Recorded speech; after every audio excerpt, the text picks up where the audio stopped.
Boom shakalaka! Hey everybody, it's Tim Kitzer here, the voice of some of your favorite video games like NBA Jam and NFL Blitz. And I'm here to talk to you about Old School Gamer Magazine. It's the magazine for retro gaming, and it's exploding. Kaboom! Print issues come out every other month, and if you want to go green, digital options are available. Visit oldschoolgamer.com and subscribe now. That's oldschoolgamer.com. Boom shakalaka! And welcome once again to another Friday here on Kicking It Old School. And let's see if there's any audio issues. Steven, can we hear you, Steven? Oh, you're doing that on purpose, man. Come on. I think we're good, but awesome. And we have our guests, Adam Smith and Jeff. I'm never going to be able to say your last name, Jeff. How do you say your last name? Ribeiro. Oh, Ribeiro. Okay, it's easy. I'm just an idiot. That works. But hopefully our sound's working okay. People in the chat will always let me know relatively quickly if our sound is good. I think your last name, Glenn, is worse than his. It is, but Planet Tomato is easy to pronounce. Oh, Yeah. Planet.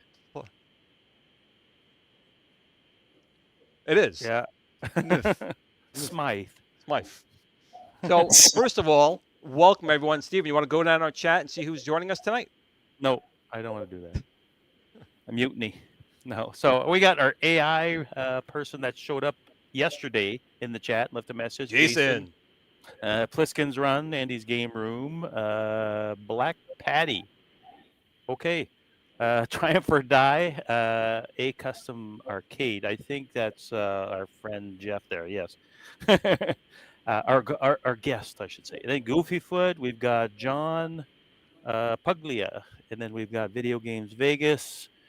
Glenn Woolsey, Obsidian Contraption, and I'm not saying that other person's name from last week because it sounded weird.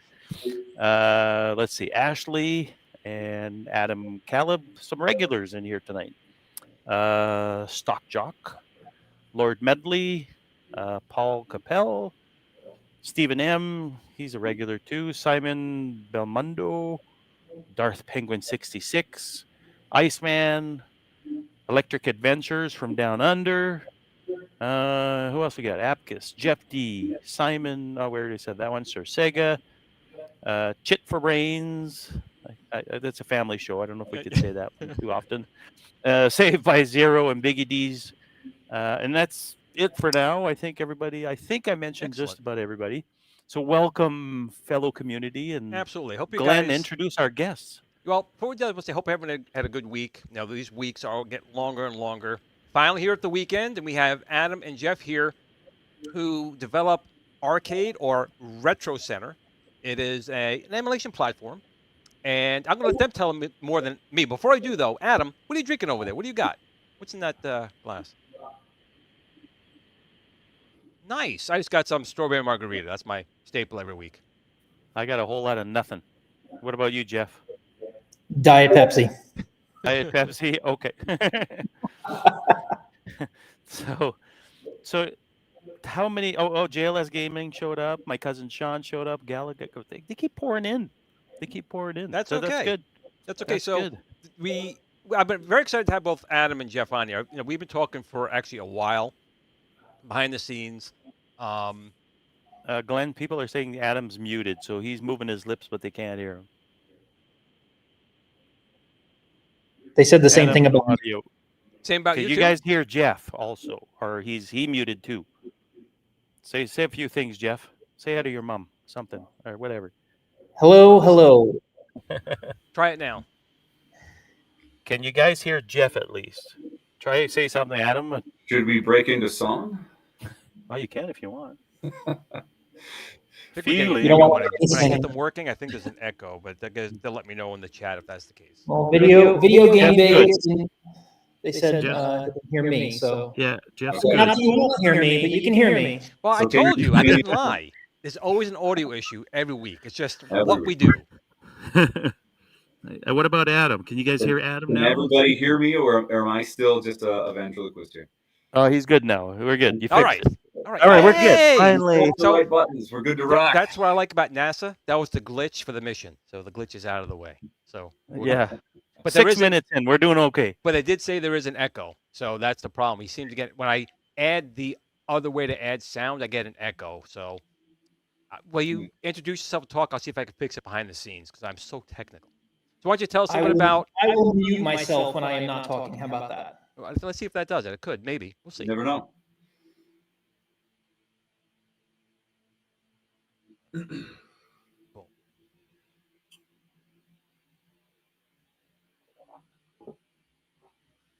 Crickets. It is crickets. So, why don't you tell us a little bit about RetroCade or Retro Center, the Sure, R word, sure. while I'm trying to So- things over here. I do want to speak out of turn. So thanks for having us here. It's great to be a part of the show. And it's been a lot of fun kind of working with Glenn, kind of understand what his new card can do. R-Cade is an operating system. It's not just a piece of software that you would install on top of Windows or something else. It's an operating system entirely on its own, not dissimilar from something like Batocera or Recalbox or LibreElect. They're all operating systems entirely on their own. But it is custom tuned to Rockchip. That was kind of like the niche that we wanted to make sure that we fit into. So that's kind of where it came to be. I found that, I see my video kicked out there. Yep, Oh, I there. think I fixed the audio, so I think it might be better now. Awesome. Okay. Can you hear me now? Everybody says yes. Keep going. So the niche that R-Cade wanted to fill was to make sure that everything was running extremely well for the Rockchip chipsets on the various single board computers. Once upon a time, I'll kind of back up. I got started tinkering with all of this back when my brother bought me a Raspberry Pi and said, "Here, have fun." And I said, "That sounds like fun. What can I do with it?" And I couldn't play Nintendo 64 on the Raspberry Pi 3, and I really wanted to. So I started looking for other options, and that's when I came across some Pi 64 hardware that was a little bit more powerful, but nothing would run on it. Nobody had taken the time to port anything to run on that Rockchip chipset. So I had to familiarize myself with the tool chains and whatnot to make that happen. When I finally got that working well enough, the devs over at Recalbox approached me and said, "Can you make Recalbox work on Rockchip?" I said, yeah, I can do that. So you'll find in the archive portion of my GitHub, there is old releases for Recalbox. And it worked really well for the time. The devs and I since parted ways. And for a while there, I actually worked directly with the Batocera team. I was a big part of their initial rock chip port. I gave them a lot of the stuff that had been working really well for Recalbox. And they Batocera is such a cool product. It really is. It's very complete, very feature rich. And while I still support them when they bring things up, and I'll still absolutely recommend anybody to go to it if they're not using rock chip hardware, then I said we kind of disagreed on a few implementation points, and they wanted to take things a slightly different way. And I said, that's great, you do your thing. And I decided it was time to kind of branch off and do our own thing. So that was the dawn of R-Cade. And thank you for that. It is my pleasure. It's been something I've really enjoyed. This is very much it started as a hobby and it's become a small business. So it's not my full-time job. I'm a full-time IT professional. I manage a team of software developers professionally, full-time. So R-Cade is something I do on the side by definition, and but it's something I'm very passionate about. So that's kind of the spiel. Well, the one thing is on the Viper right now that we've been working with Batocera and we're running Batocera on it. And like I said, Batocera is good. And, we've used emulation station. I've used RetroPie on the Raspberry Pis. But the issue we run into is, which you already know, but I'll tell everyone else out there, is it is not optimized for the Rock chip chipset, which is what we're using. We're using the R-Cade 3566. And we weren't seeing the performance we were kind of expecting to get out of it and the GPU. And that's when you guys kind of came along, and you were dealing with this knucklehead over here, trying to get information out of me and on the board. And you guys have been troopers, doing a lot of work behind the scenes on getting it. And I have a build right now. Now, right now on the screen, guys, in the lower right-hand corner is actually a Viper running Batocera. That's my version of Batocera. But if I switch over, it looks very similar on the top side. I'm going to switch over my transmitter here. Boop, boop, and go down one. And this Viper is running the Retro Center software. It'll take a second for it to come on. I have a lot of mumbo jumbo. I'm a cheap guy in the background here to make the switch over. But there we go. So now this is running the Retro Center here. And it is mostly the same experience as Batocera, but it looks a little bit nicer. I like the look, but the performance is better, first of all. So if you are trying to get games like Dreamcast working and things along those lines, the R-Cade software is definitely going to be the one you're going to want to go with. You can just load it on an SD card, and you put it in the Viper, you boot the Viper, you tell it to use the SD card, and you'll load it up this way. And one of the favorite games I have is like House of the Dead, and that was like my benchmark. And on the Viper with Batocera, I was seeing lots of issues with it. And I was like, it should be able to do it. I know Adam's like, yeah, it could definitely do it. So when he got his final build going, I'll show you guys in a little bit the House of the Dead 2 on Dreamcast running buttery smooth. Now, there's still some graphical glitches, but I assume that is more the emulation port itself. But the point is that Adam and Jeff could talk more over this than I can, is that the GPU in the 3566 is pretty darn good, and the performance is there if you are coding properly, and that's kind of where you guys came along. Yeah, and one of the things, so the reason why it looks similar in some ways to Batocera is because what you're looking at is software actually called Emulation Station. So that is a front end for your games, right? It's the menu system. That software is installed both in Batocera as well as R-Cade. They're both based on Emulation Station. And so with R-Cade, we've done a lot of customizations to Emulation Station to add integrations for certain accessories, hardware. We support Pixelcade natively out of the box. Batocera just recently added that, but we've had that for a couple years now. We support basically all the at-games hardware, the bit LCD, all the controllers on an at-games ALU, the Gamer Pro, the Gamer Mini, and Pixelcade and the bit LCD. I don't know if I already said that, but we were also one of the first to just integrate Glen's gate restrictors.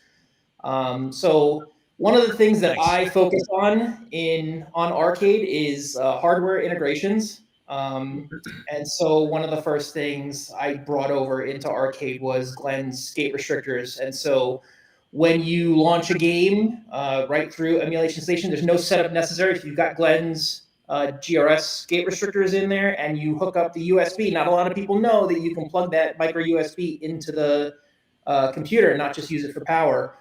It will switch automatically between 4 and 6 players, not 6, 4 and 4-way and 8-way, depending on the game.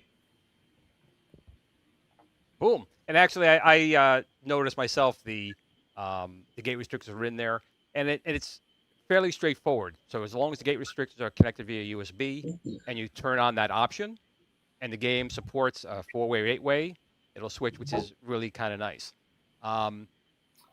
What future plans do you guys have for this? I mean, obviously you're working on it. You ported it to the 3566. So, like, what are future plans? What are options you guys are looking to do in R-Cade? So just to round off that previous thought as well, the GRS restrictors are actually enabled by default. And then for the games that aren't enabled, you can go in and individually enable those games as well. So if there's one that's not on that list, it can still be supported that way and turned on anytime you'd like. Just go in the menu for that game, like that game's metadata, and you can turn on what mode you want it to be in? Yep, there's a setting in there. Yep. So, but to answer your question as far as where we're going with this, right? The idea is to try to support as many different chipsets as we possibly can. The most of the at-games hardware either uses a 3328 or a 3399, both of which are fully supported by R-Cade already. We also actually, I've got some here. This is available in the Retro Center store, and it's a set-top box by definition. It's called the Rock Box. In here is a 3328. It's the exact same chipset that you'd find in the ALU. So you're going to have pretty much the same performance on it.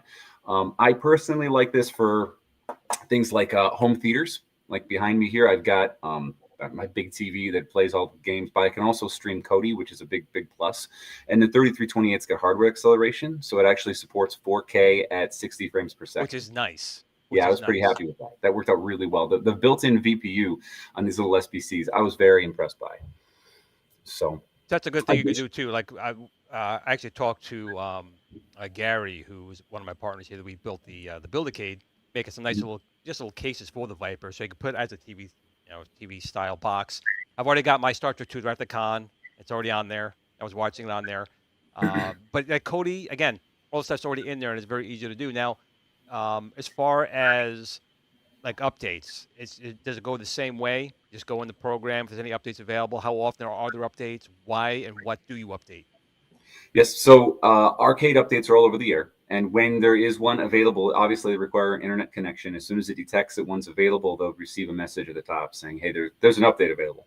And then you just go into the system settings and say, download the update. And you wait for it to download. They're relatively quick, depending on your internet speed, of course. But overall, we purposely update them with features, additional bug fixes, as well as updates to the various emulators. Because, I mean, it's crazy to think of the fact that they're still making updates to the Nintendo emulator, like the Nintendo Entertainment System. There's still fixes to that. There's still additional little patches and stuff. So we will bump those versions for newer releases, as well as add additional cores as we continue to move forward and continue to support more chipsets. An example of which is on that 3328, there's no way that's going to run something like Wii. Okay, just as an example, it's not powerful enough. It can do most of the PSP games, not all of them, but you will have to turn the graphics quality down on some of the more demanding ones. 3399 or the 3566, like the Viper, they knock that down easily, and they handle it really, really well. And then next steps is we are looking at the 3388, and that is going to be a beast. And that should be able to do a lot of additional emulation. We're excited to get our hands dirty and make that addition for the support. And hopefully we'll make one of our Viper Venom boards available, which will be processor upgrades on there. And what about obviously Sinden light gun support and stuff along those lines? How is that progressing?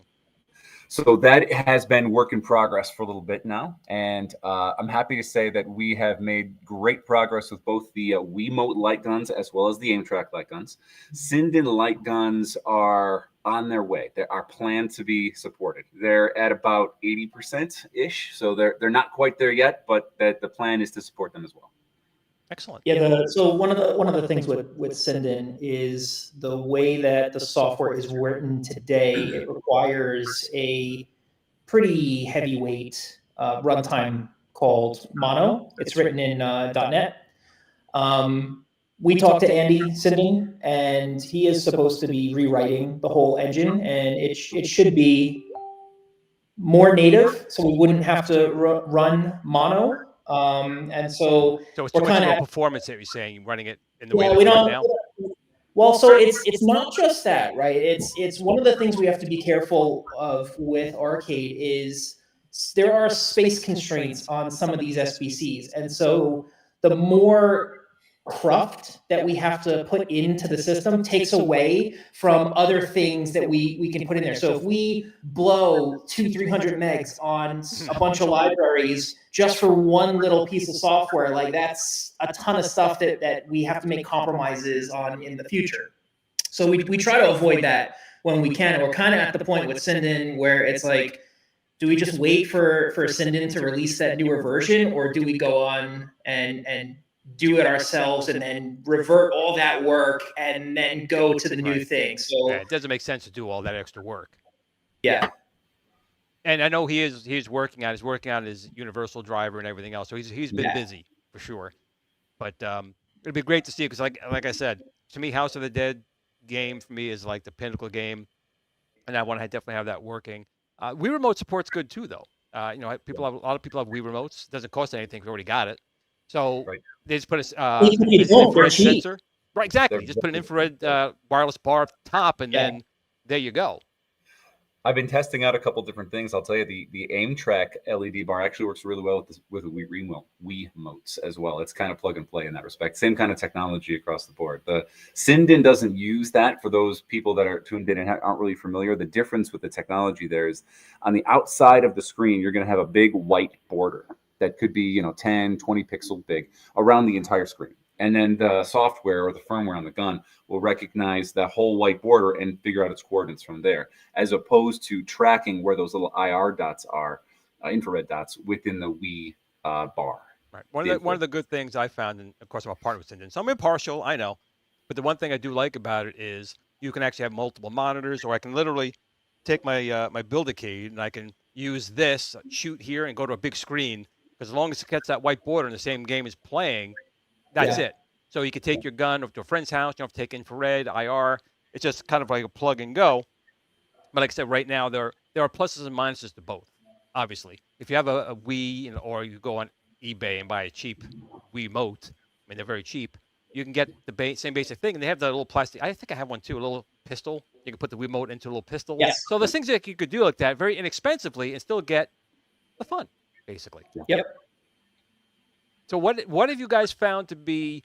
Because like I said, you were working with Batocera, and you still work with them, but you kind of went your own path. What was the hardest thing breaking away and going kind of on your own for the most part, really? That's a great question. I'll be honest, it was probably Emulation Station. Jeff brought up the point that everybody kind of uses Emulation Station as the core. And let me kind of explain what that means. Is I think the guy's name was Aloshi, or at least he went by Aloshi, the original author of Emulation Station. And it's licensed for just about everybody to fork it and use it. And fork it, by definition, for those non-technical folk, just means copy. They're going to copy that source code, and they can make changes to it openly, legally. Making a fork. You make the same thing here, but you make a slightly different build. Exactly. It's a fork. Yeah. So Batocera, Recall Box, RetroPie, all of them have used Emulation Station, and they are all different forks of Emulation Station. They're all completely customized. And I wanted to do something different. I didn't want to just fork an existing copy. There's a lot of other distros out there that, I'm not going to talk negative about anyone, but I will say that there's a lot of distros that have literally just forked Batocera and plugged in their own name to it. And I'm not going to call out which ones they were, but there's others that have done that.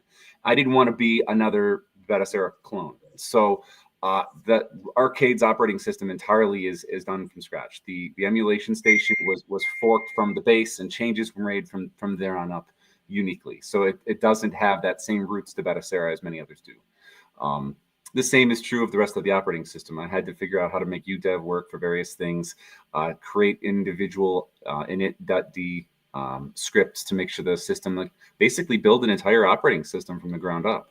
Which is not easy. Now, I know, Adam, and correct me if I'm wrong, guys, you're more on the software side, where Jeff, you're doing stuff on a hardware side. You're making PCBs and all that glorious stuff, right? So I do both. So I primarily make hardware. I have a shop.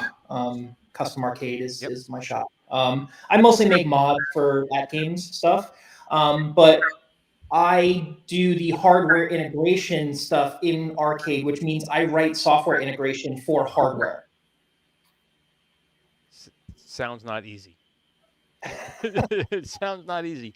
Jeff is a wizard when it comes to hardware. The stuff that he's working on right now continues to blow me away. And Jeff, if you want to talk about some of the stuff you got in the works that you'll be releasing soon, I'm sure people would love to hear. I know what you're working on. And it's pretty impressive stuff. It really is. So one of the things, there's been a lot of buzz in the Discord about RGB. Everyone's been going RGB crazy. And there's also been a recent flurry of the at-games CTR boards. For anyone who doesn't know anything about at-games, those CTR boards, that's the controller encoder that goes inside the control panels. They've been failing recently, and they get hard to find these days. Buy Stuff was selling them for a while, but then they go out of stock all the time. At-Games sells them. They go out of stock all the time. And people have been on their like second or third CTR board replacement. So I said, you know what, forget it. I'm building one. And so I started designing a replacement, like drop-in, plug-in replacement for the CTR. And then I said, hey, why don't I put an internal USB hub in there for Glen's GRS restrictor? And why don't I put an RGB encoder controller in there, because now you can just plug in RGB buttons into your R-Cade and just have everything controlled from software. So in R-Cade, we have a great developer who created software for Linux. If you're familiar with Windows, there's software called LED Blinky, which if you're running like Hyperspin or something, if you select a game and it's only using 2 buttons, those buttons will light up. And so I was like, man, the only thing about this encoder is I have to write this damn software to do the same thing that LED Blinky does for Linux. And I'm like, that's a lot of work. And all of a sudden, one of our users in the R-Cade Discord said, hey, there's this software called LED Spicer, and it's basically LED Blinky for Linux. So I started talking to this guy, and I was like, hey, we want to integrate this into R-Cade, and I'm going to design a protocol for this encoder. Can we get it working? So we got it all integrated into R-Cade, and now when you select the game in R-Cade and you have a compatible controller, we actually support the Ultimark RGB encoders. It supports LED Wiz or something like that. There's a couple RGB controllers that it supports, and it does support my RGB controller. I'm get you my new one. I haven't had a chance to do a video on it. My guys are mad at me because I've had it for a while. We have a new encoder that supports RGB.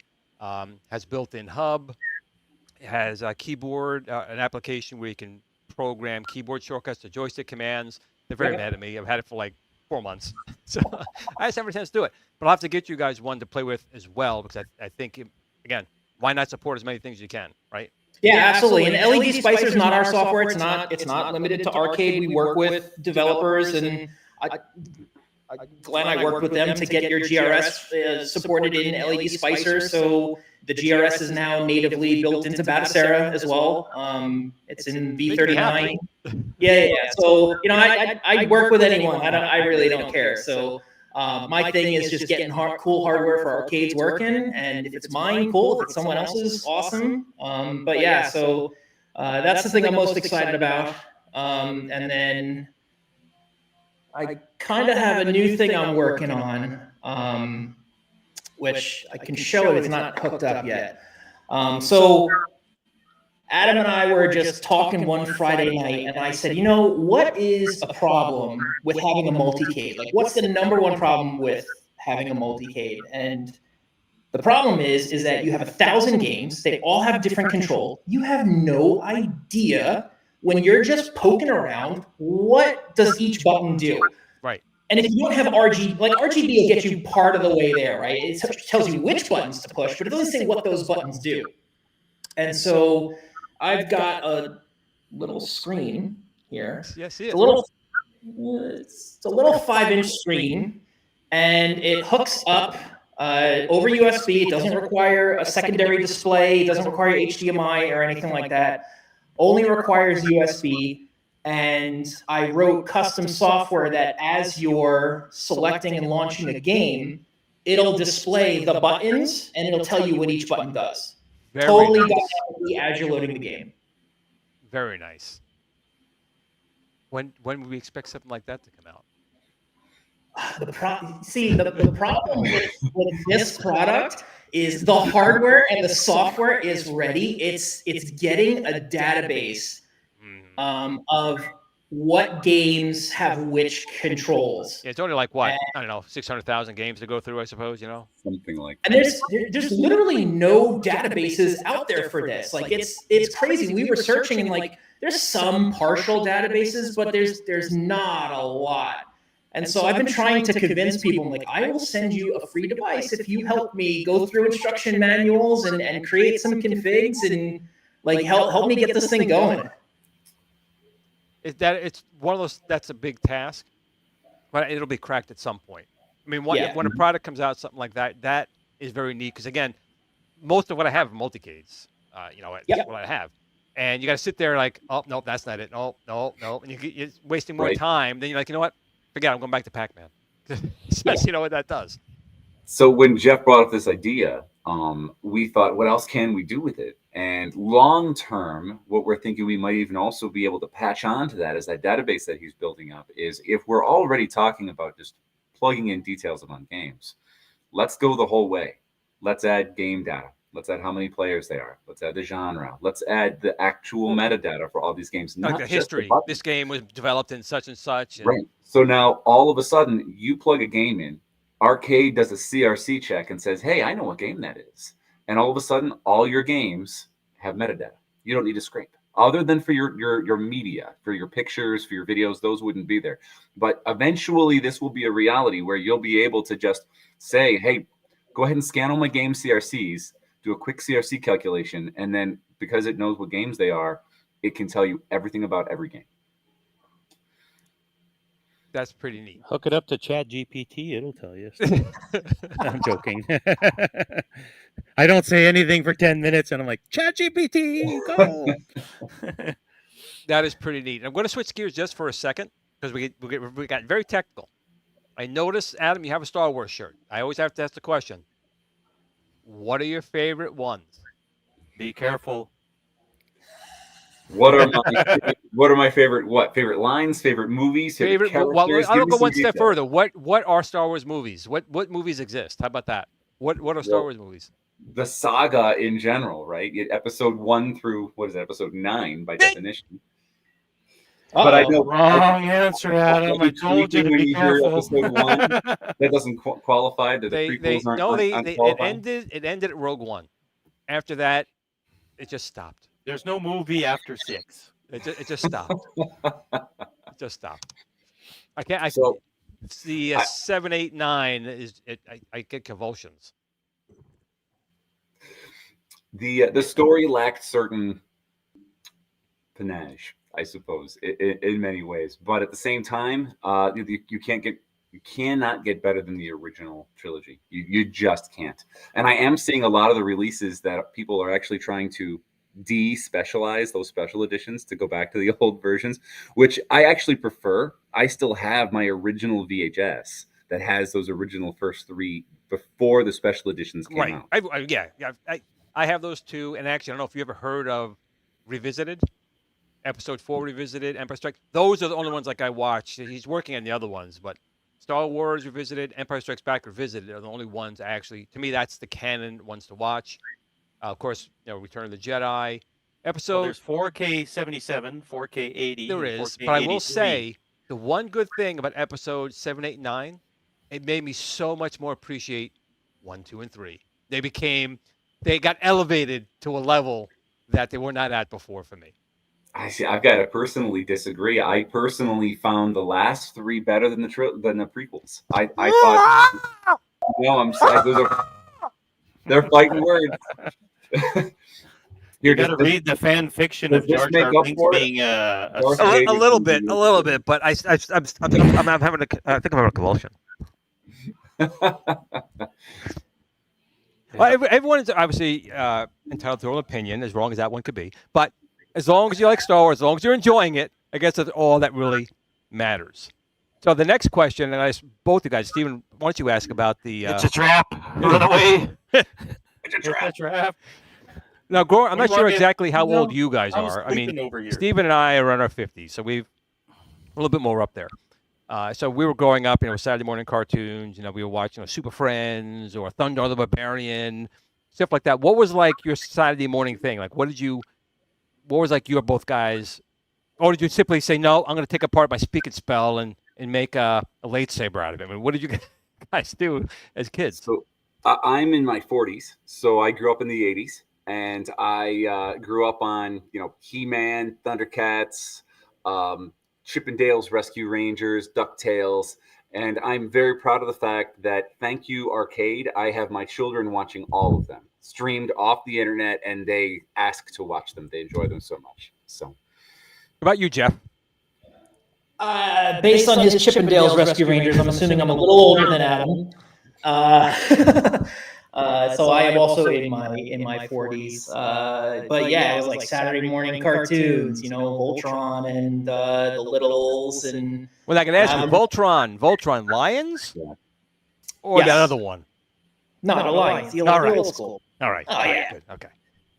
And then there was Jeff, as far as the Star Wars stuff, do you dare answer a Star Wars question, the same one that Glenn? Are you going to make Glenn get his comfort blanket there, or I first.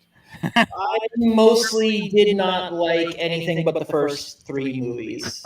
When you say first 3, episode 1, 2, and 3, or I mean like the 1970, 1980, those in chronological order from date of release. Okay, good. Yeah, good. There's no trap door under your seat, Jeff. You're good. No, I do like the Mandalorian though. The first 2 seasons were really good. I don't know what they did to the 3rd season, but the first 2 were good. I don't think I saw the 3rd season. Good man. That's why he likes it. What did you think? What did you think about when Luke showed up at the end? Like, what did you think? What went through your mind when he came through? When is the next season coming out? Oh. It came out. It's been out a while. Some people got emotionally and started crying and all that stuff, and I was like, wow. I knew right away. As soon as I saw the green lightsaber, I was like, that's it. It's him. That's it. I was cheering, and my wife was looking at me like, what are you on crack? I was like, nah, it's Luke. What were your thoughts on Boba Fett? Oh, what a train wreck. The book of Boba Fett. Yeah, that was bad. He got Kathleen Kennedy. My answer is always that Kathleen Kennedy. She went in there and she ruined the character. He's a bounty hunter. Again, Glenn? He's a bounty hunter. Make it more gay. Make it more. If you guys haven't seen South Park on the Pandaverse, you gotta watch that. That was very good. But I wasn't a fan of that. Ahsoka, I'm an open book right now. I like Ahsoka because I liked Rebels. And I liked the Ahsoka. Actually, I hated Ahsoka in the first movie she was in, the first Clone Wars film. But she grew on me, and she came to be a really good character for me. So overall, I like her. I was a fan of Rebels. I enjoy the Clone Wars. There was some other one that came out, the Rebellion or the Alliance. I don't know. I couldn't even watch that one. It was bad. Oh, the animated stuff. Yeah, it was bad. Yeah. Not to switch gears again. But I'm going to do it again. I'm going to throw it out there.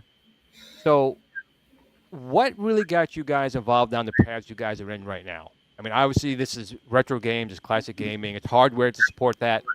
Growing up, what was like your first fix? So was it a Nintendo, and that kind of took you on your path? Or did your family was like poor like me, and you got an Atari? even when everyone else had like PlayStation 5s. You know, like what? Probably How more did that go? career oriented, right? Yes. You're talking about, Glenn? Yeah. All right, all right. So my first was an Atari 2600. My parents brought it home used, and over the years we collected a Nintendo Entertainment System, a Sega Genesis, an original PlayStation, Nintendo 64, and I still have every single one of them in a big bin in the back room where dust and stuff can't get to it. They all still work, every single one of them, the original hardware. That's a good thing. The Atari is a tank. I mean, it's really hard to kill those old ones. How about you, I Jeff? need to fix the video output on it. It's real picky. I've got to just kind of play with the connection on that to get a nice clean signal. Well, But it works. if you don't have an older set that has the fine tuning like soft knob, if it's a digital set, they're much harder to. You could tune it inside the Atari. There's a thing in there, but you got to have one of those old classic like Zenith TVs, RCAs that you put on channel 3, but you have the fine tuner to get that channel. That second knob. That second, exactly, because if it's all digital, I mean, it's probably right. The TV's probably, yep, there's a channel, but it's Atari. My signal's a little over here, it's a little over there. It's, you know, they didn't care. Yeah. How about you, Jeff? What was you for yours? For me, my first console was, aside from those little Coleco arcade things that they just came out with again, I had a ColecoVision and I played the shit out of Donkey Kong. I still contend to this day that the ColecoVision version of Donkey Kong is the best version of Donkey Kong. They did a good job. They really did a good job. And then the Atom port, where they added back the Pi or the Cement Factor, however you want to see it. Yeah. Apparently they did that on purpose. What, leaving it out? The Coleco version was better than the Atari 2600 and the television version, so that of course, so that basically people go, oh, well, it looks better on Coleco. Let's go buy that. Yeah. Right. Those things are crap. And Meanwhile, it they could was theoretically put it out. You know, the but still. ColecoVision. I was working at a video store. I was 13. I was working at a video store when that came out. It was $179. I mean, they even came out at a fairly decent price, with Donkey Kong in it. And I brought the same thing. I played the hell out of it, and then we drove my parents nuts because I had sold my 2600 to buy my first computer, but then I bought the expansion module 1, and I started collecting Atari games all over again. Like, what are you doing? He said, well, you know, I play the old games. 2 in 1 now. Yeah. Yeah, the Coleco also introduced me to Ladybug, which is very good one game. of my all-time favorite games. And it is so underrated. Like, people don't know it exists, and I'd be like, Ladybug, try Ladybug. And then someone will try Ladybug and be like, this is awesome. I actually did a video. It was a game of the week. I did one on Ladybug, and there was a couple articles back in the day where people said, well, obviously it was very close to the R-Cade original, but saying what you just said just there, that it's not really a Pac-Man clone. I mean, it's a similar genre, but there's a lot more going for it. Yeah, there's a lot more going for it. It was a fantastic port. It really was. ColecoVision did very good ports. They really, really did. Electric Adventures was saying that Opcode made a really close Donkey Kong clone that came out, I want to say about 6 months ago. But that was only this guy took it upon himself to make a arcade accurate version of Donkey Kong on the ColecoVision. The only thing you need is the Super Game module. It looks identical. But that's like, only even for better people than who what they belong released. to their club, right? There's a club, right? That's right. Yeah, I've got a copy of it here, and it is amazing what he was able to produce. I am always blown away by what that homebrew stuff can do. I know No that joke. really took, I don't know how many years, but I think it was 5 years. A guy actually did Super Mario on the C64. Oh, yeah. And Well, then Steven when- knows all about that one. Or Steven. Yeah, I'm a Commodore guy, so. What an amazing! I couldn't believe it was to the T. It was really accurate. In Yeah. fact, I include it right now in R-Cade when you download it and install it. Get the Sonic clone too from The Sonic one is also included in R-Cade. Absolutely. Yeah, It's also it's very the impressive. Sega Master System version of Sonic, and it's incredible how close it is to the, you know, the it's not this Genesis, it's the Master System version of that, and it's like wow. But it's kind of hard to play Super Mario on a joystick because the Commodore 64 had one button and a joystick, four-way joystick, and that's it. And to jump, it sucks. It's just terrible. So, but it looks amazing. Like if it would have came out on that, it's like wow. Now, So, Adam, have you seen? Cause you're talking about this. They made 8K Pac-Man on the 2600. Have you seen like that? yes. And then they made Donkey Kong DCS, which was another port. So it is amazing. Actually, I really take my hat off to developers going back to these old machines and porting. Like even my TI 994A, I did upgrade it with what's called an F18A, which is like a VGA out as well ports. Scramble came out on that. Dragon's Lair, which blows my mind that they're doing like full motion video games on these old machines. Like my TI basically sounded like doo-doo and had like 16 colors. And now I'm looking and playing a full motion video game on it because some guy sat down and made it happen. When someone has Kind a of like you passion guys for it. have done with Yes. your arcade, where your childhood was incomplete and you took it upon yourself to complete it. That's basically what homebrewers do for these old consoles. Is they're like, you know what, this game sucked back in the day. I'm going to make it awesome. And that's basically what happens. Is these guys, they take it upon themselves to, I won't say do the impossible, but pretty damn close, if you ask me, to go through that stuff and make it look like they released the same guy who did Donkey Kong did Pac-Man Collection. Okay. It's Pac-Man, Miss Pac-Man, Pac-Man Plus on one cartridge. If you would have had that back in the day, it would have been over. It really shows what that Commodore 64 could have done. Well, that's the Coleco version, actually. Yeah, the Coleco too. The And- ColecoVision hardware at the time, like that was pretty advanced. yeah. Oh yeah. Well, the Yeah. funny I'm part talking about was with that the Pac-Man was the ColecoVision, Coleco version. Yeah. the ColecoVision hardware was the TI 9940 hardware, but with an 8-bit CPU. It was the same video chip, same sound chip, the 16K of graphic RAM. It was basically a TI computer, but they pulled out the TMS 990, you know, that glue logic, which made it slow as garbage, and threw in an 8-bit CPU. But yes, it was. And actually, if they do say if the gaming crash like didn't happen the way it did, the ColecoVision Nintendo would have would never take over. not only that, but it really would have held them off. The ColecoVision graphics and sound would have held off very well because, again, Coleco was very big with expansion modules. I mean, I know expansion modules don't work very well today in today's market, but the ColecoVision was really the first company to say, you know what, we're going to put an expansion module on the front, and we're going to give you a VCS module. We're going to give you a Super Game module. It became the Atom. But in theory, it was going to be wafer tapes. So they were doing things to keep that machine at the forefront. Of course, the crash did happen. Everything was going for, pennies on the dollar. So as a kid, if you had $3, you had a chance to get a couple of games in that bin. But, the Vectrex, the ColecoVision, machines like that never really had their chance to hit their stride because the North American market just tanked. And what even the Atari 7800, like that was a killer console. But they sold maybe 5 units, and I was one of them. No, I went to KB Toys. It was like $70, and the cartridges were like $13. I'm like, I'll buy it. But the only thing that held it up was, obviously Atari was going through turmoil. Tramiel bought it, and they shelved it for 2 years. Yeah. And then when Tramiel bought it, no one wanted to support Atari. Same with the Atari Lynx. We had RJ Mitchell on recently. I didn't even know this. The Lynx was going to go for like $99, which would have been the same price as the black and white Game Boy. It was coming out same within 2 months. They had vendors and software developers lined up because they made such great deals and made promises. But when Tramiel bought it, all the guys went, nope, and everyone walked away.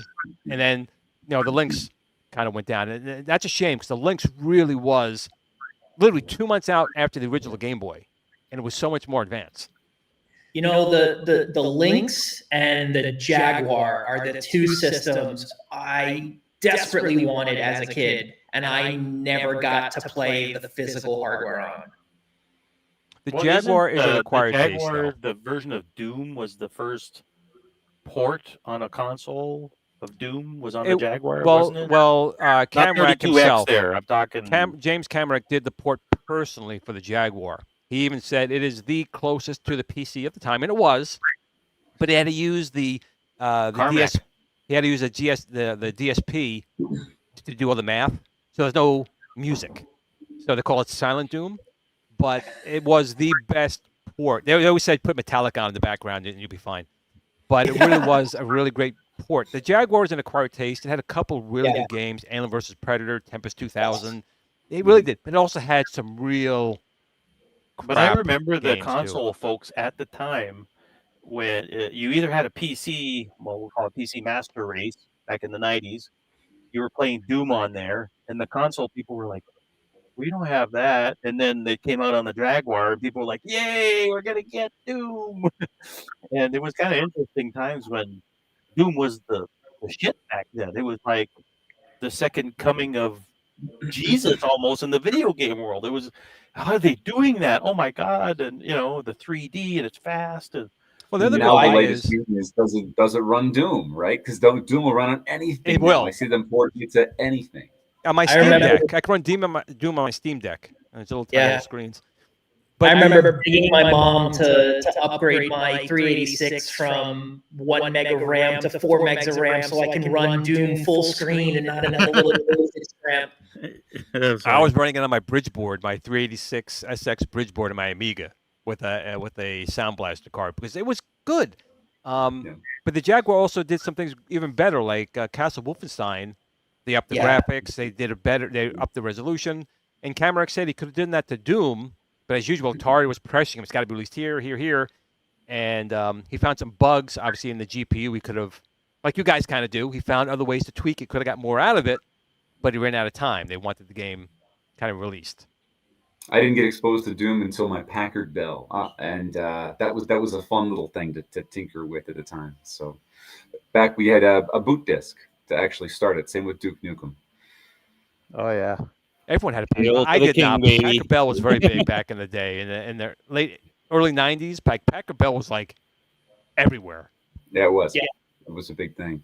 Well, And then they we were talked- the PC clone, Yes, it Yeah, was. and then Compaq kind of came out and kind of destroyed Packard Bell, and then Dell and Gateway 2000 and all them. And then what was those? You're gonna give me flashbacks. E-machines, about E-machines. E-machines. That's the one. Those guys destroyed everybody and then went out of business for some reason. Well, because Whatever. it was made out of like aluminum foil, Yeah. but it worked for a little while until it didn't. I mean, Well, those PC wars. They really got in crazy. trouble. E-machines got in trouble with the iMac. They made the eMac, and that's what got them in trouble. And Apple sued the pants off of them, and they didn't recover from that. That kind of did it. I see people in the chat, they're talking, I had 4 megs of RAM. I don't know about you guys in the US, but here in Canada, 1 meg of RAM was $100. 1 meg of RAM back in 1993, I want to say. $100 for 1 meg. Digest that for a minute. I actually still have the a magazine in the other room. I could grab it if you'd like. It's a big, thick magazine that literally shows the specs and prices of everything in the 90s. Oh, Is it Computer Shopper? I don't remember. I'm gonna go grab it. I'll be right back. Is Computer Shop even still around? I used to be $100. that thing was like that You thick remember every Computer month. Shopper, right? Oh yeah. It was that gigantic, thick book. I used to go It was through every all page. ads. Yep. It was so I used to buy it for the BBS listings because I used to just find BBSs in my area and just dial up and try to get accounts. And then once I would get on, I would start paging the sysop trying to get access to the Oh, real it's the Computer Shopper. Computer Shopper. This big, massive thing. Yeah. You can knock a Show person out the with thick, those books. Adam, show how thick that thing is. It's massive. I can back up a little bit here. The thickness. Side view. Look at that. Ads. And then find the BBS directory in there. Look at that. It'll- It's there's like a a- Sears catalog. Yeah, there's a complete BBS directory of every open BBS in the US. Yes. Did that come out like every month? Yes. Every That month big? I would buy Look at this. Computer Shopper. Wow. They put out every month a 1-inch book, basically. They did. Wow. Lots of paper. No This thing shit says- would this spend is an Intel $10 on it. Pentium. Intel Pentium with MMX technology with 512 kilobytes of level 2 pipeline burst synchronous cache. It's running 1,595. Oh my God. You didn't even get a kiss with that either. The cover lists top $2,000 systems at 450 megahertz that are screamers. Yeah. Today So we pay for no ads, and back in the 90s we paid for a magazine that was only ads. Yeah, Like, only ads. There was no Looking internet for- back then, Jeff. You got to remember that. Well, there was, but it's very, Very primitive. slow. I I think had I a net account back then, and I remember that. It was all text-based. Yeah. The Lynx was the Lynx, the yeah. browser, and not the gaming console. Lynx, the text-based browser. And if you were lucky, there was a speaker. There was a speaker that spoke the words for the visually impaired. I'm trying to think of what was the terminal that we used, because I actually ran a bulletin board system back in the day on R-Cade bulletin board system. I believe it was. yeah. And I'm trying to remember, it wasn't Telnet, it was something else that we would use. It was Z-term probably or something. Z-term? Like that. ANSI qualified, where you could dial in and you could see all the nice stuff. I don't remember what it was called. Well, I don't know about you, but like me and Glenn probably were on our Amigas getting on to these BBSs. I was working at and there Prodigy. was a terminal program there. I was working at Prodigy. They didn't support the Amiga, so we had to use Amax to boot the Amiga into a Mac emulator and then get on Prodigy that way.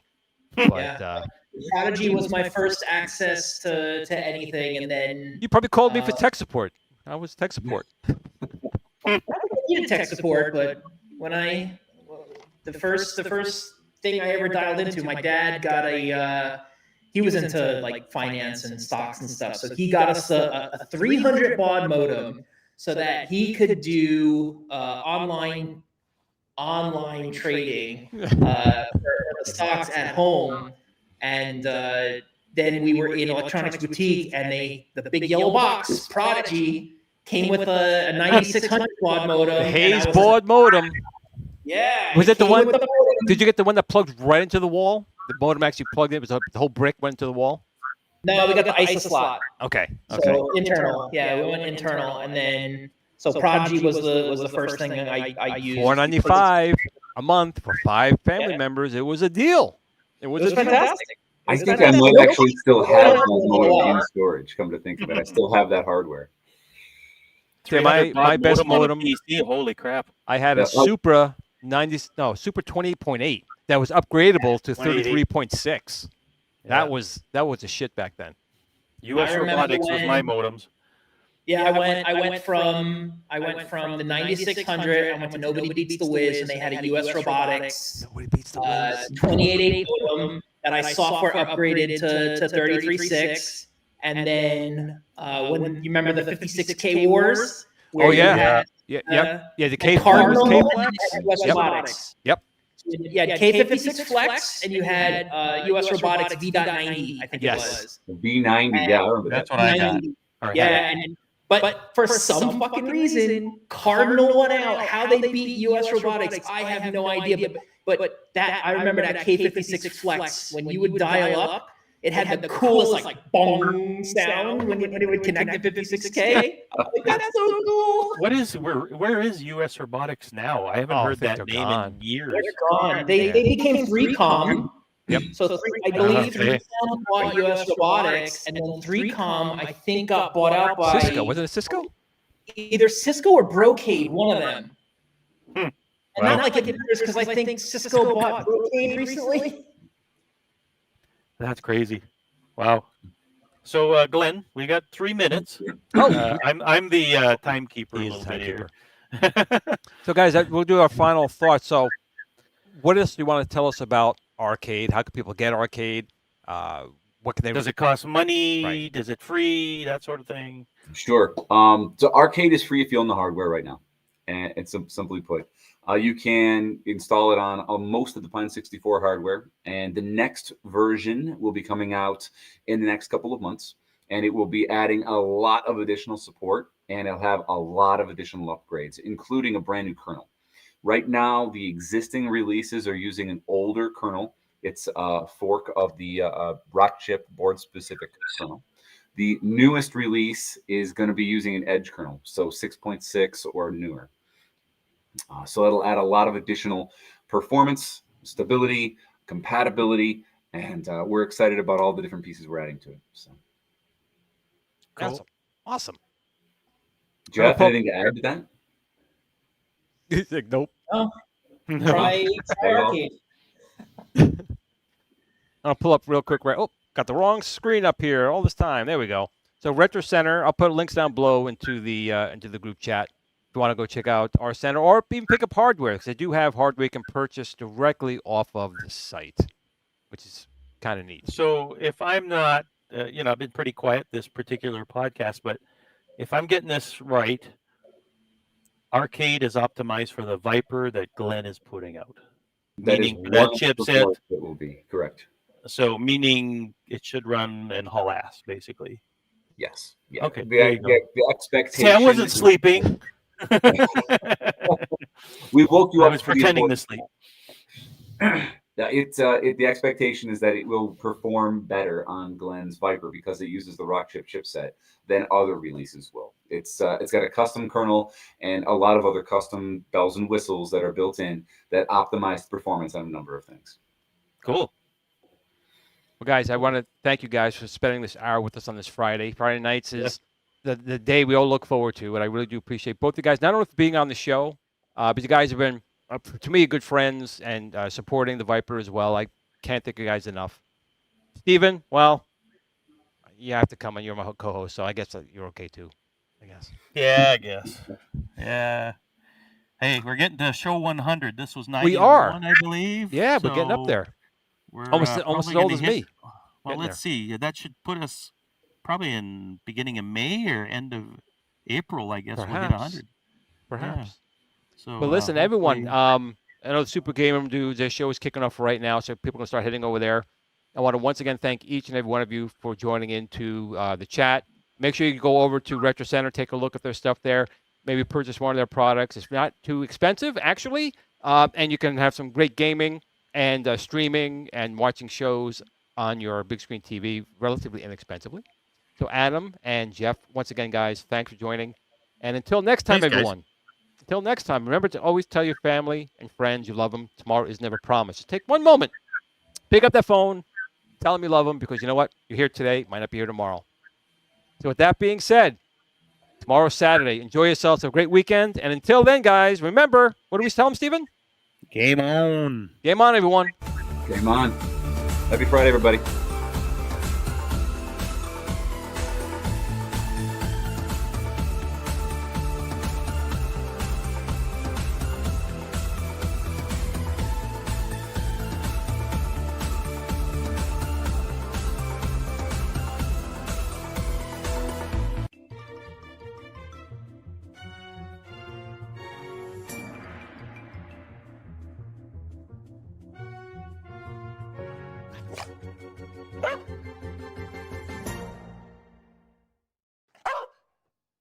Game on. Sit, Blue, sit.